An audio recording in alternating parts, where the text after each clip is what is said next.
Assalamualaikum warahmatullahi wabarakatuh. Allahumma shalli wa sallim ala sayyidina Muhammad wa ala alihi wa sahbihi. Bagian yang ke-45, bab tasawuf muntaha, tasawuf yang tingkatan atas. Kita lanjutkan membaca kitab kita. Kemarin bacaan kita sampai qul in kuntum tuhibbunallaha fattabi'uni yuhibbukumullah. Katakanlah hai Muhammad, jika engkau ingin dicintai Allah, fattabi'uni, maksudnya ikuti aku, yuhibbukumullah, maka akan mendapat kecintaan Allah. Kemudian sambungan daripada ayat itu, wa yaghfir lakum dzunubakum. Di sana juga akan mendapat pengampunan daripada dosa. Jadi seseorang yang mengikuti nabinya atau mencintai nabinya, maka itu otomatis akan mendapat pengampunan daripada dosanya. Seseorang yang mencintai nabinya itu biasanya dia akan, hatinya itu akan benar-benar senantiasa terpaut, yang dengan itu tadi biasanya akan berbuah kepada sering menyebut namanya, atau dikatakan juga itu sering bersalawat. Jadi seseorang yang bersalawat itu, yang atas dasarnya itu karena cinta, efek daripada cintanya, maka salawat itu menjadi sebab dosanya terampuni. Makanya ada dari ulama-ulama kita itu mengatakan bahwasanya satu kali bersalawat itu sama dengan satu kali istighfar yang diterima. Ini alasannya karena salawat itu adalah rahmat dari rahmat yang teramat besar daripada Tuhan kita. Biasanya kita itu sering mendengar apabila kita bersalawat satu kali, maka akan dibalas dengan 10 rahmat Tuhan. Nah, disinilah yang seseorang itu akan mendapat pengampunan dosa, karena seseorang yang mendapat rahmat atau kasih sayang Tuhan itu sudah mesti dosanya akan diampuni. Jadi ini adalah suatu amalan istighfar yang kita itu, istighfar kita itu tidak bisa ditolak. Ini suatu keberuntungan yang teramat sangat bagi kita dengan adanya salawat. Jadi sangat rugi seseorang yang tidak memanfaatkan ini salawat. Karena dengan salawat itu sebetulnya bukan hanya istighfar, bukan hanya bermakna istighfar yang diterima, tetapi dia juga bermakna takbir, tahmid, tahlil, tasbih. Itu semua yang saya sebutkan tadi itu adalah bagian daripada makna salawat. Bahkan zikir pun itu adalah makna salawat. Jadi seseorang yang bersalawat itu sama dengannya dia adalah seseorang yang berzikir. Apalagi di dalam kalimat salawat itu biasanya ada Allahumma. Allahumma itu kan menyebut nama Allah, berarti di dalam salawat itu ada zikir. Tetapi bagi ahli tasawuf untuk implementasi zikir ini, mereka bersalawat, tetapi kalau kita artikan zikir itu adalah ingat, yang di dalam Al-Quran itu ala bizikrillahi tatmainnul qulub, ketahuilah hanya dengan mengingat Allah hati akan tenang, hati itu akan mendapat ketentraman. Itu bagi ahli tasawuf, mereka ingatnya itu kepada Rasulullah. Seumpama kita dihina orang, kita terkenang kepada Rasulullah. Rasulullah dulu juga dihina orang. Ini bagaimana kita akan merasakan apa itu rasa kekecewaan. Kita ini serba kekurangan, sedangkan Rasulullah yang setiap dari sisi manapun beliau itu berkilau, beliau juga dihina orang. Jadi hinaan kepada kita itu sebetulnya wajar. Jadi disitulah kita akan mendapat rasa ketenangan. Tidak apa-apa, masih kalau penghinaan dari orang itu masih tidak sebanding dengan yang dialami oleh Rasulullah. Bahkan beliau itu dikatakan gila, itu penyihir, pendusta, semua yang tidak baik itu pernah dilontarkan kepada Rasulullah. Jadi kalau kita hanya sekedar dikatakan goblok seumpama atau apa itu yang tidak layak, itu tidaklah mengapa, karena kita memandang kepada Rasulullah yang sempurna pun beliau masih ada yang menghina. Di situ seumpama kita hidup miskin, Rasulullah pernah mengalami kemiskinan yang mungkin melebihi daripada diri kita. Rasulullah pernah sampai 3 hari tidak makan. Rasulullah pernah itu tersesat bersama Bilal itu di dalam perjalanan itu, dalam kurun waktu kurang lebih 1 bulan itu makan tidak karuan. Jadi penderitaan itu luar biasa. Rasulullah pernah diboikot, itu luar biasa, itu sampai apa, semua habis itu. Sampai Khadijatul Kubra itu, Sayyidatuna Khadijatul Kubra itu menyusu, itu yang keluar itu bukan air susu tetapi darah, menyusui Fatimatus Zahra, Sayyidatina Akhina Fatimatus Zahra, itu yang keluar darah daripada saking tidak ada yang dimakan-makan. Jadi kalau kita teringat kepada Rasulullah, hati kita akan tenang. Apapun, terlebih lagi kalau kita teringatnya itu kita menjadikan Rasulullah itu tempat curhat kita. Kalau kita seumpama mengalami sesuatu yang tidak mengenakan atau kita dihina orang, ya Rasulullah kita katakan curhat. Saya dihina orang. Itu kalau kita memandang kepada Rasulullah, maka seolah-olah Rasulullah mengatakan, tiada mengapa, jangan dibalas. Dia itu saudaramu, dia mungkin orang yang hilaf, mungkin pada waktu itu hilaf, jadi maafkan dia, kata Rasulullah. Dengan sendirinya karena kita tahu, memandang kepada Rasulullah, karena kita tahu bahwa Rasulullah teramat mencintai umatnya, maka dengan sendirinya kita pun akan mudah untuk mengikhlaskan atau merelakan. Kemudian kita teruskan bacaan kita. Dan bunyi ayat, waman yuti'ir rasul. Oh, ini ayat berarti wajib bertajwid. Waman yuti'ir rasul faqad ata Allah. Dan barang siapa mukmin yang telah sungguh-sungguh mencintai akan Rasul yang bernama Muhammad, itu maksudnya baginda kita Nabi Muhammad, maka sesungguhnya telah mencintai akan dia Allah. Nah, di sini sama, siapa yang taat kepada Rasulullah, maka dia sama dengannya taat kepada Allah. Siapa yang mencintai Rasulullah, maka sama dengannya dia mencintai Allah. Nah, ini kalau secara umum, karena memang Allah yang menyuruh. Ini secara umum.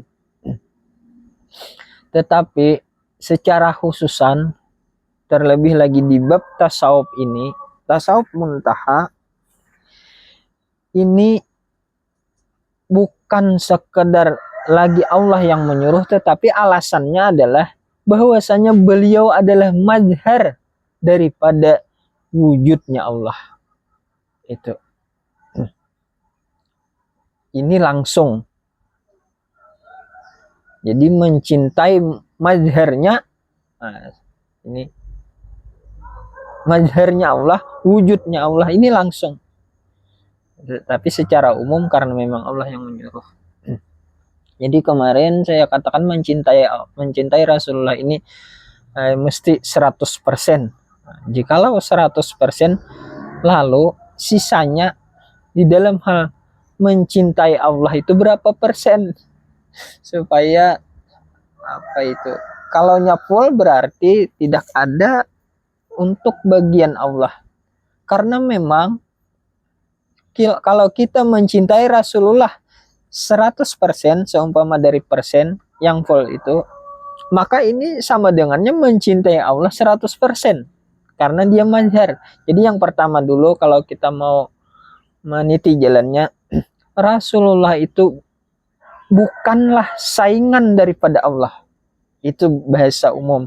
Tetapi bahasa khusus, bukan hal keadaan yang lain daripada keadaan Allah. Maksudnya wujudnya Rasulullah itu adalah mazhar kezahiran daripada wujudnya Allah.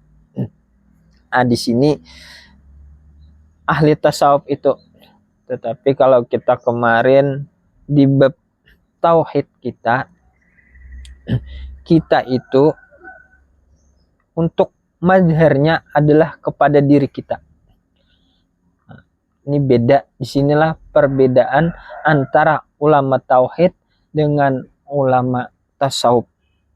Perbedaannya, ulama tauhid itu mereka menisbahkan atau mengarahkan mazhar Allah itu kepada dirinya. Tetapi bagi ulama tasawuf itu mereka mengarahkan mazhar Tuhan itu adalah kepada Rasulullah. Nah, ini di dalam paham ini adalah paham martabat 7 kemarin yang sudah kita kupas satu kali. Maksudnya pengkupasan kita itu secara bukan secara versi tasawuf, tetapi nanti ini akan kita kupas secara versi tasawuf. Jadi versi tasawuf itu dia bukanlah kezahiran insan biasa, tetapi dia adalah kezahiran insanul kamil mukamil. Makanya ahadiyah itu di bab martabat 7 yang pertama itu dia sudah bergelar insanul kamil mukamil. Jadi di sini adalah arahnya itu kepada baginda kita. Ini yang paling pas, yang paling sesuai. Pertama dulu, mustahil Allah itu tidak ada mazharnya. Mustahil tidak ada tajalinya atau kenyataannya. Tetapi bagi ulama tasawuf, ahli-ahli tasawuf, mereka merumus itu menempatkan yang sesuai. Disitulah adab. Jadi jangan sampai asal-asalan semua menjadi mazhar, sedangkan Allah itu adalah keadaan yang maha sempurna. Jadi tentunya mazharnya itu mesti yang paling sempurna. Di sini kita akan menemukan bahwasanya satu-satunya yang paling pantas adalah baginda kita, yang beliau itu tiada celah. Di sini paham kita itu paham tasawuf yang kemarin di bacaan sebelumnya itu supaya melepaskan kita daripada qadariyah dan jabariyah.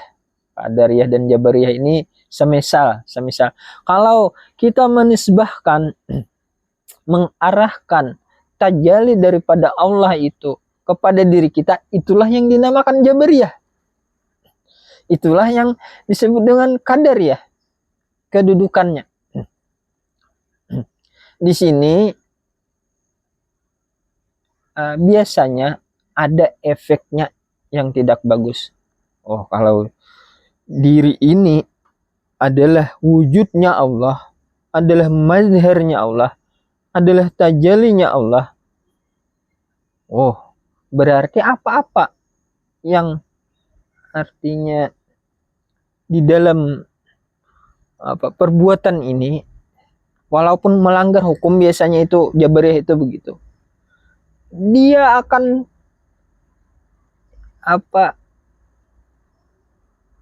ingin lepas daripada syariat.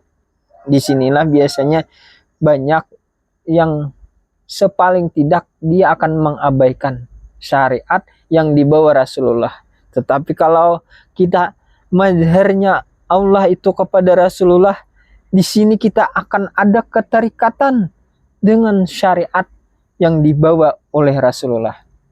Jadi kemarin kalau pernyataan pada ketika kita bersyariat maka itu adalah hakikat kita, di dalam bab tasawuf ini pada ketika kita bersyariat dengan syariatnya atau Rasulullah atau syariat yang dibawa Rasulullah, maka disitulah hakikat kita. Jadi ada keterikatan dengan syariat yang dibawa Rasulullah. Jadi seandainya kalau ada yang menolak bahwasanya mazhar atau kenyataan wujudnya Allah ini kepada Rasulullah, kalau kita katakan kepada dirimu pun bagaimana? Kalau maksudnya kalau mazhar Allah itu kepada dirinya, dia tidak menolak. Nah, berarti kepada Rasulullah pun ada. Jangan sampai hanya kepada diri saja pemahamannya, tetapi tidak kepada Rasulullah. Makanya di sini di dalam bab tasawuf ini saya katakan kemarin adalah bab mengenal Muhammad Rasulullah. Jadi di dalam bab ma'rifat biasanya itu atau tauhid hanya bab mengenal diri. Jadi di sini man arafa nabiyu, fakat arafa rabbahu. Kalau di dalam bab tauhid atau ma'rifat, man arafa nafsahu fakat arafa rabbahu. Kalau wa huwa ma'akum aina ma kuntum, itu kan, dan dia Allah bersama kamu di mana saja kamu berada. Tetapi kalau di dalam bab tasawuf ini wahwa, dan dia seorang laki-laki, maksudnya Rasulullah itu, Rasulullah di sana arahnya laki-laki itu, huwa itu seorang laki-laki. Walaupun gaib, maksud gaib itu, tetapi bukan hanya maksud gaib di sana itu hanya tidak diajak bicara, maksudnya di situ, tetapi bukan berarti tidak ada di hadapan atau di sekitar. Nah, jadi sebetulnya mukhatab juga walaupun gaib, tetapi hanya tidak diajak bicara karena di sini tidak mengenal. Jadi kalau arahnya kepada Rasulullah, nanti Rasulullah itu lil hadir lil maujud fi kulli zaman wal makan. Makanya ada ayat wa'lamu anna fikum Rasulullah. Nah, pada diri ketahuilah, wa'lamu anna fikum, sesungguhnya pada diri kamu, pada diri kalian itu ada Rasulullah. Nah, jadi kalau kita di mutawasid kemarin mengenal diri itu, terkenalah dia man arafa nafsahu fakat arafa nabiyu, di sana karena nur nabi. Nah, ini meniti maksudnya supaya naik terus pemahaman kita. Jadi jangan hanya terhenti pada bab diri. Jadi mengenal diri itu sebetulnya tidak akan pernah bisa sempurna jikalau tidak diteruskan kepada mengenal Rasulullah. Bahkan mengenal Allah pun itu adalah bagian daripada dasar atau awal. Sedangkan mengenal Rasulullah itu adalah akhir. Awal agama mengenal Allah, akhir agama itu adalah mengenal Rasulullah. Maksudnya kesempurnaannya. Seandainya seseorang yang mengkaji bab ma'rifat muntaha, martabat 7 kemarin, itu dia hanya terhenti pada bab ahadiyah, yang Tuhan itu zat yang ahad, yang tiada berjisim, tiada berjirim, tiada jihad, tiada arat, yang laisa kamitslihi syai'un, tiada seumpamanya, yang masih kosong, itu tidaklah sempurna jikalau tidak diteruskan kepada martabat yang kejahirannya. Makanya martabat 7 itu dikatakan martabat tanazul, martabat menurun, martabat menyata. Nah, makanya saya tekankan lagi, mustahil zat yang ahad itu tidak ada tajalinya, tidak ada mazharnya. Kalau tidak ada mazharnya, lalu yang ada ini mazhar siapa? Nah, tetapi di dalam tasawuf, di dalam tauhid, mazhar Allah kemarin saya katakan, tetapi di dalam tasawuf ini yang ada ini mazhar daripada Nur Muhammad. Jadi kalau untuk zatnya Allah itu kepada Rasulullahnya. Jadi Allah itu ada punya zat, sifat, asma dan af'al. Zat Allah itu adalah diri kepada Rasulullah, kepada baginda kita. Nah, baru diri baginda kita itu sir kepada kita. Nantinya begitu. Sifat Allah itu adalah rupa baginda kita. Rupa baginda kita itu adalah ruh kepada kita. Di situ jadi jangan langsung kepada Allah. Kalau langsung kepada Allah, itulah yang dinamakan Jabariyah. Dan kalau seandainya kita hanya terhenti di bab ma'rifat saja, tidak kita teruskan kepada mazharnya, maka ini tidak akan pernah sempurna. Tidak akan pernah sempurna. Karena kalau yang kosong itu biasanya di situ tidak ada syariat. Di situ masih hanya bab ma'rifat, masih satu bab kewajiban, belum ketiganya yang ma'rifat fikih tasawuf itu belum. Jadi kalau hanya masih yang di atas, yang kosong itu tidak diturunkan kepada kejahirannya kepada Rasulullah, maka itu ibarat kalimat syahadat hanya la ilaha illallah, belum Muhammadur Rasulullah. Jadi belum sempurna. Jadi tasawuf ini adalah kesempurnaannya. Jadi di sini saya pribadi memberanikan diri itu kepada Rasulullah. Kalau tidak kepada Rasulullah, mazharnya habisnya kemana lagi? Yang sesuai kepada diri, ini Jabariyah.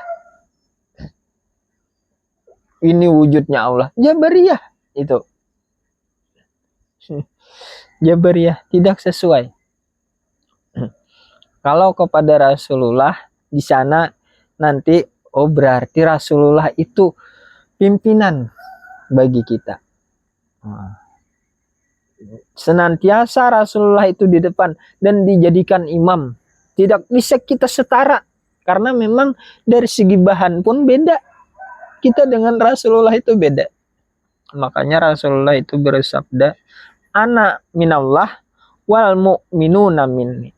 Kata Nabi kita, aku daripada Allah dan orang beriman itu daripadaku. Maksudnya di sanalah yang dikatakan daripada nurnya. Innallaha khalaqaka qablal asya nura nabiyika. Jadi bahannya pun beda. Kalau Rasulullah itu langsung daripada zat Allah. Kalau kita itu dari nur Rasulullah, kita bukan dari zat Allah.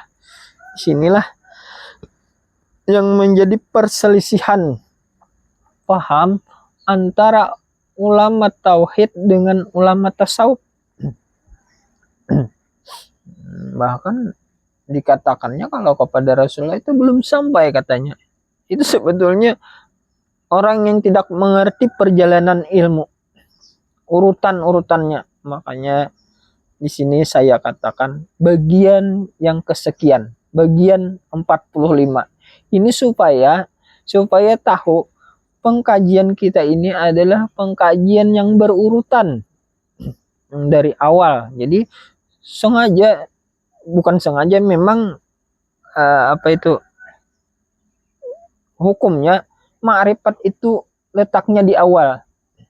Jadi kalau di bab ma'rifat itu menyatakan diri ini adalah mazharnya, ini adalah ilmu dasar. Nah, ini kalau dikatakan rendah, masih rendah dibandingkan yang dengan mengenal kepada Rasulullah, yang dengan menyatakan mazharnya Allah itu adalah Rasulullah. Nah, itu tidak sembarangan. Tetapi kan katanya di dalam apa di dalam Al-Qur'an itu ada surah Al-Kahfi, itu surah terakhir. Apa itu saya lupa. Qul innama ana basyarum mislukum.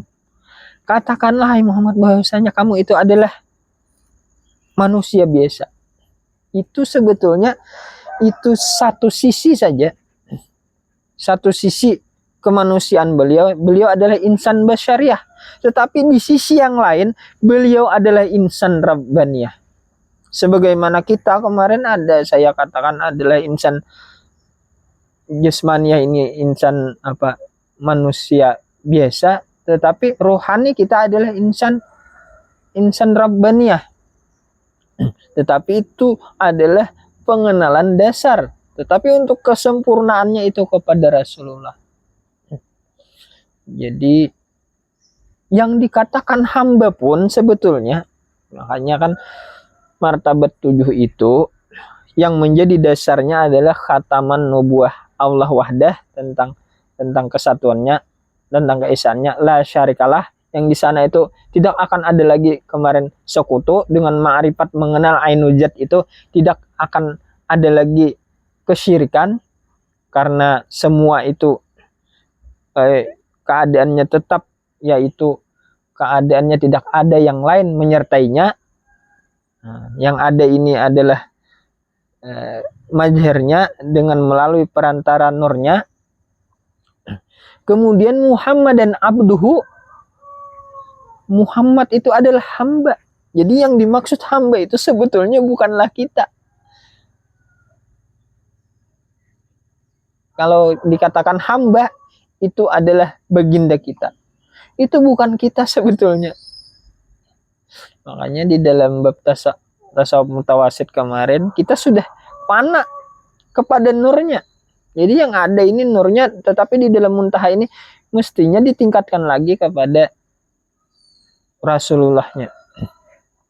Nanti itu kita rumus yang di sananya kita ini fana kepada Rasulullah, tetapi sebelum itu kita harus menyatakan ketuhanan dulu kepada Rasulullah, supaya nanti pada ketika kita memfanakan diri kepada Rasulullah, ini semisal memfanakan kepada Allah, maka itulah yang sebenar-benar termasuk di dalam memfanakan diri kepada Allah. Jadi kalau kita memfanakan diri kepada Allah dengan langsung kaidahnya, maka itu tertolak. Menurut versi tasawuf, kata Syekh Junaid al-Baghdadi, lagi-lagi semua pintu menuju hadirat Tuhan tertutup terkecuali lewat pintu Rasulullah.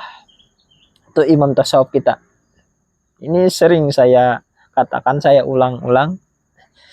Termasuk pintu memfanakan diri itu tertutup apabila kita langsung kepada Allah, memfanakan diri kepada Allah, maka itu tidak diterima, tidak sahih. Jadi yang pasnya itu apabila kita memfanakan diri kepada Nur Muhammad, maka kita memfanakan diri kepada Rasulullah, maka otomatis memfanakan diri kepada Allah. Siapa yang wa may yuti'ir rasul faqad ata'allah. Siapa yang memfanakan diri, ini saya ganti itu maknanya, memfanakan diri kepada Rasul, kepada nabinya, maka semisal atau semakna atau sama saja dia memfanakan diri kepada Allah.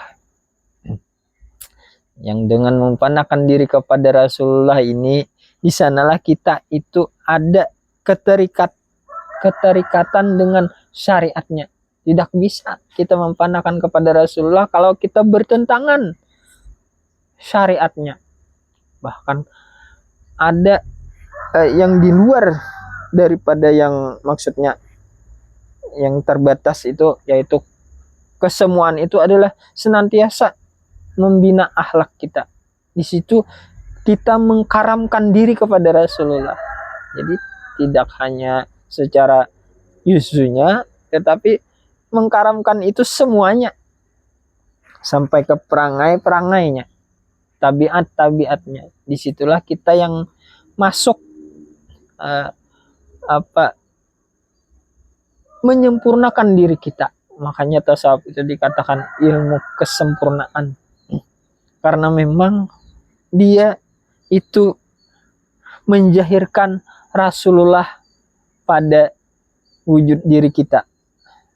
Jikalau sudah demikian, maka di sanalah kita itu akan mencapai kesempurnaan, karena kesempurnaan itu untuk seorang insan itu hanya Rasulullah.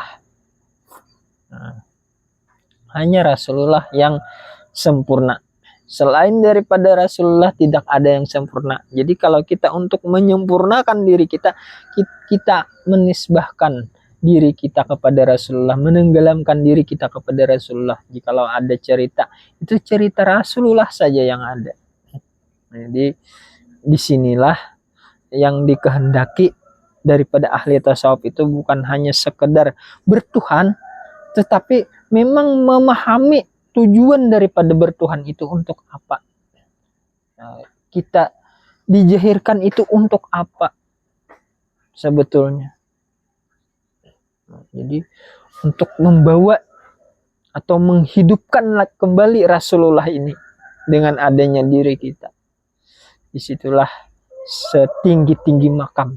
Disitulah kita akan dapat predikat Muhammadan abduhu.